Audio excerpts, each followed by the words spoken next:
Hay cosas al principio que yo quisiera rescatar porque creo que estamos en un programa que yo llamo, o que yo defino de política con P mayúscula y no podemos obviarlo. Hay algo que me llamó mucho la atención, que coincido plenamente con usted, cuando usted dice que los partidos políticos dejaron de estar en manos de los políticos, entendido bien el concepto, que ahora lo vamos a entrar, y pasaron a manos de los burócratas y de los líderes clientelares, ¿verdad? Clientelistas. ¿Se mantiene eso en la actualidad? Y cada vez es peor, cada vez es más profundo. A mí me tocó ver, compartir, experimentar muy joven. Pero en esa crítica que usted hace fuerte a los burócratas metidos y a los líderes clientelares, usted paralelamente dice que la economía y los banqueros se apropiaron de la política, que se meten a ejercer el poder sin tener de esas personas que usted nombró antes, esas sapiencias y esas calidades políticas tan necesarias. Al venir la Revolución Francesa y la modernidad, la fuente de poder fue el dinero, el banquero. Y desde ese momento, aunque hubiera políticos, el banquero ya tenía un enorme poder y lo perdió el sacerdote. Vengo diciendo siempre que la política es la madre de la democracia y no al revés. Muchos televidentes, muchos costarricenses desean que no existan los políticos, que no exista la política, y esto lo he repetido ya aquí en el programa, y un día esto extraordinariamente oí al Papa Francisco decir: pidámosle a Dios que haya más políticos, pero de esos que les duele la sociedad. Me encantó esa frase, la adopté como frecuencia. Pero le concluyo con esto. Que no es inocente, no es inocente. A eso voy. Pero hay una gran intención de esos tecnócratas que usted describe, de esa banca, de como no tienen sensibilidad política, entendida la política como esa disciplina que acepta la diversidad de criterios, que pone a la gente de acuerdo a la negociación, tratan de hacerla una ciencia exacta, partiendo ellos equivocadamente que la economía es exacta, cuando nada comete más errores que la economía. La economía es una ideología disfrazada de ciencia.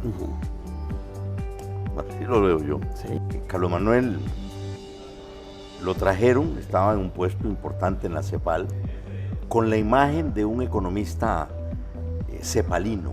¿Se acuerda usted de ese concepto? Totalmente. Eran seguidores exactamente, seguidores de don Raúl Prebisch. Lo pusieron de ministro de Economía y Daniel lo escoge como vicepresidente y lo pone de ministro de la presidencia. Era una estrella Carlos Manuel. Lo que pasa es que en ese momento...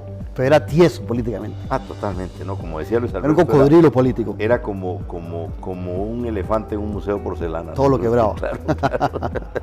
Sí, eso decía Luis Alberto. No era político, Carlos, no.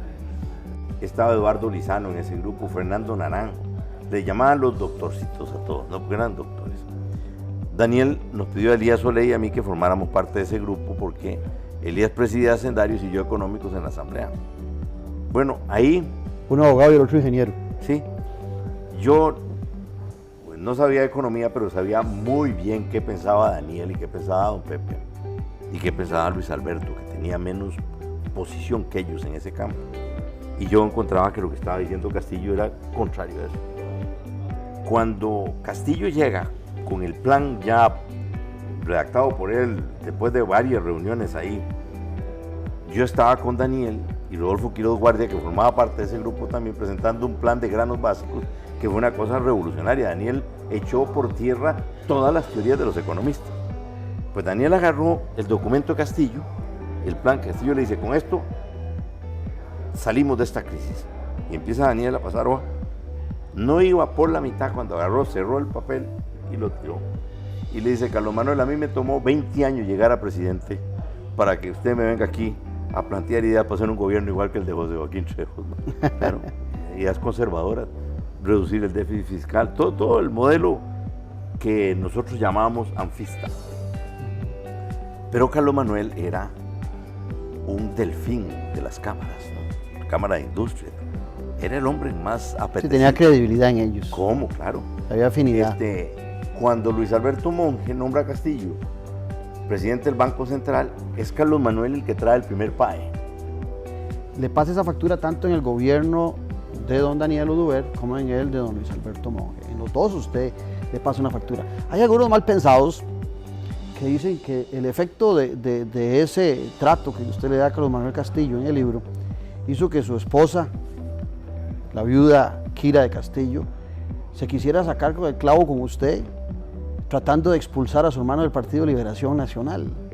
Porque curiosamente, días después del libro y de algunas exposiciones que usted hace del libro, es que ella plantea esa moción en Liberación Nacional. Primero, no creo que Kira haya leído el libro, ¿no? Número uno. Pues a lo mejor le contaron la historia. Bueno, y número dos, eso no lo inventó Kira. Alguien le redactó eso y hay un poder más grande que ella que la puso a hacer eso. No creo que haya sido ella. No, y yo le voy a decir, yo con Carlos Manuel me reconcilié. Terminamos bien, en buenas relaciones. Hoy los políticos quieren seguir funcionando con mensajes de masa y la sociedad se particularizó, ya no es de masas. Ahí tengo una diferencia con usted. Yo siento que la sociedad hoy es de mosaicos y a los políticos de antes o a estos pseudopolíticos se les complica porque no tienen las habilidades de interrelacionarse con tantos grupos. Yo no me atrevo a contradecirlo porque en efecto usted tiene razón en cuanto a eso de mosaicos. Lo que pasa es que hay algunas cosas que están en común, aunque hay un mosaico gris y otro rojo y otro no. La opinión pública, que ahora es relevante mucho más que antes, no es sino la opinión privada del que tiene la plata para hacerla pública, ¿no? La gente repite como loros lo que está viendo, lo que está saliendo en los noticieros de televisión, sí, los valores que emanan de los programas de televisión. Sí, claro. Que terminan desinformados. Entonces, se ha producido una masificación, se ha producido una... ¿Usted recuerda aquella obra de Marcuse que se llama El hombre unidimensional? Sí. Bueno, el hombre, la visión entubada, ya sin libertad. Eso tenemos como hoy. Los caballos. Una hipnosis electrónica, tanto por la televisión como por el aparato. Hay una hipnosis. Pero usted les endosa a ellos el beneficio y el crédito de la construcción del Partido de Liberación Nacional. Uno como pragmático, el caso de don Pepe, otro como ideólogo, hombre de partido, como Daniel, y en el caso de Luis Alberto Monge como ese empalme que unía cuerdas dentro de Liberación Nacional. Pero también les endosa el cambio y la destrucción que sufre el partido, la crisis, a finales de los 80 por la división entre ellos, que se arma entre ellos hasta el año 85. Bueno, el calibre de las cosas que yo cuento ahí. A mí, después de su lectura, me queda la gran sensación de que don Luis Alberto no tenía dominio sobre su gobierno, ni en su equipo económico, ni en su equipo de seguridad, lo cual no deja de ser preocupante. Y por otro lado, también en ese monjismo sanguíneo suyo, creo que lo releva a él de las responsabilidades de ese giro que da en los 80s con Reagan, con Margaret Thatcher, el mundo, y le trata de pasar usted la factura a otros actores secundarios del gobierno de don Luis Alberto Monge y libera a don Luis Alberto de toda la responsabilidad de ser el que hace ese cambio en Liberación de una socialdemocracia muy pura que usted plantea, en busca tal vez don Luis Alberto de una tercera vía, en ese pleito que hablábamos la semana pasada, en donde la economía supera la política y hay que buscar empatarlos. ¿Se le salió el cariño, el aprecio por el tío a usted ahí? Puede ser. ¿Sí? Puede ser. Y es válido.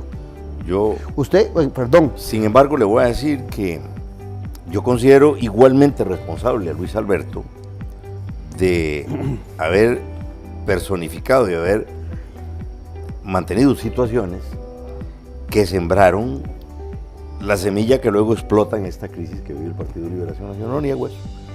Esa bronca de Luis Alberto con Daniel, por ejemplo, yo la viví, yo era el jamón del sándwich ahí. Yo creía, era un exceso de Luis Alberto, y ciertamente era problemas de disputas entre ellos, y lo mismo que yo cuento ahí entre Daniel y don Pepe, ¿no? Salva a don Luis Alberto y dice que el punto de inflexión empieza en el 85 con la troika, con la aparición del expresidente Oscar Arias. Pero paralelamente yo siento que en el libro usted le pone la mano fuerte al presidente Arias, en varios temas, muchos. Casi no lo menciona.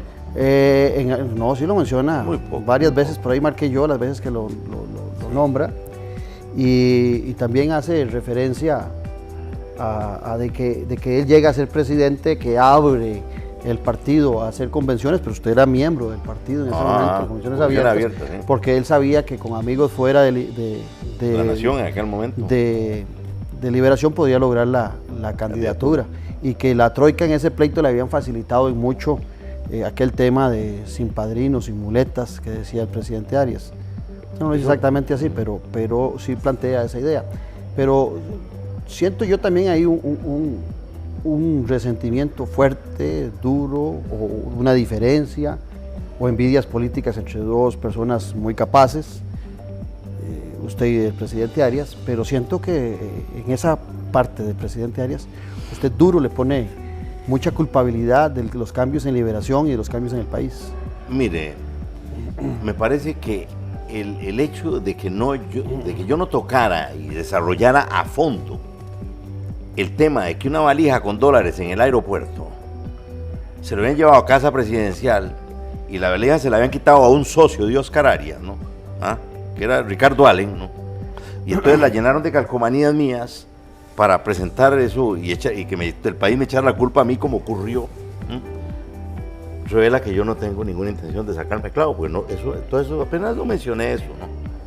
Hay cosas que se insinúan, que los que conocemos un poquito, por ejemplo, cuando usted trata dice, bueno, ya es que el Premio Nobel de la Paz ya se caía para Costa Rica, usted claro, prácticamente lo dice, no lo dice, pues entonces, está ahí lo escribe, pero no lo dice como lo estoy diciendo yo, pero prácticamente usted dice, ya venía el Premio Nobel, se lo llaman esta vez, segunda vez, tercera vez, casi diciendo a don Oscar le tocó porque ya le tocaba a Costa Rica.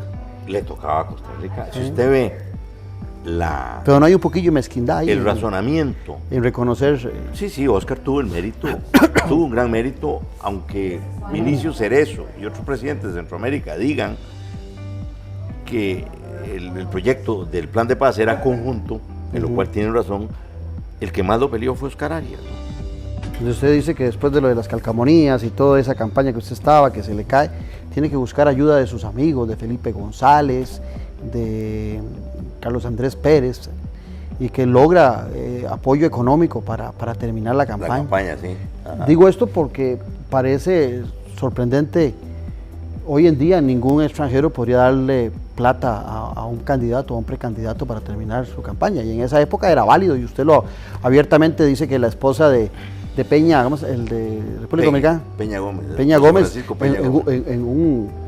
en un pañuelo le entrega una cantidad. Se lo quitó Sarasola, ajá, que llevaba $50,000 para Jamaica, para dárselos a Manley. A Michael Manley. Y no, oye, me dice, a Mike, ya le hemos dado mucho a Manley, a vos no te hemos dado. Y me dio los 50,000. Fueron salvadores, lo mismo que Carlos Andrés, pero lo voy a contar. Primero, eso era una lucha de tendencias. La ley electoral se refiere aquí a la campaña electoral. Las luchas de tendencias no están reguladas en ese sentido. La plata puede ir de cualquier lado. Por cualquier parte, en ese caso. No se reporta. Pasan los tiempos, usted renuncia a Liberación, se va. Y lo vimos en la campaña pasada, ayudándole a su hermano, lo que es válido también, ¿verdad? Pero tuvo que volver a relacionarse con mucha de esa gente que estaba con su hermano, que a usted no le gustaba tanto ya. Volvió, usted entró al balcón verde en alguna ocasión, ahora después en la campaña de su hermano, no, entró, aunque sea puso la puerta ahí en la antesala. No, mire, yo no entré en el equipo Johnny, en el alto mando de Johnny, porque... Que en campaña le decían Rubén, recordando aquella época. El equipo Johnny, yo vi que aquello era muy livianito, ¿no? Y no me parecía, entonces yo ni siquiera le dije a Johnny, quiero formar parte de ese equipo. Yo le dije, déjeme esto, y yo me metí a manejar ciertos programas, ciertas ideas mías en la campaña, y hice oficina aparte, y fui, recorrí el país, hice discursos, y sí, me encontré con mucha gente, sigo viendo igual el problema del clientelismo y de cómo esas distritales abiertas produjeron una... Y había una influencia, se lo digo como analista, en el discurso de su hermano, cuando él hablaba de concertación y de hablar con que eso lo he Del oído mucho Acuerdo en Nacional. usted, pero nunca lo había oído yo En Johnny. en Johnny.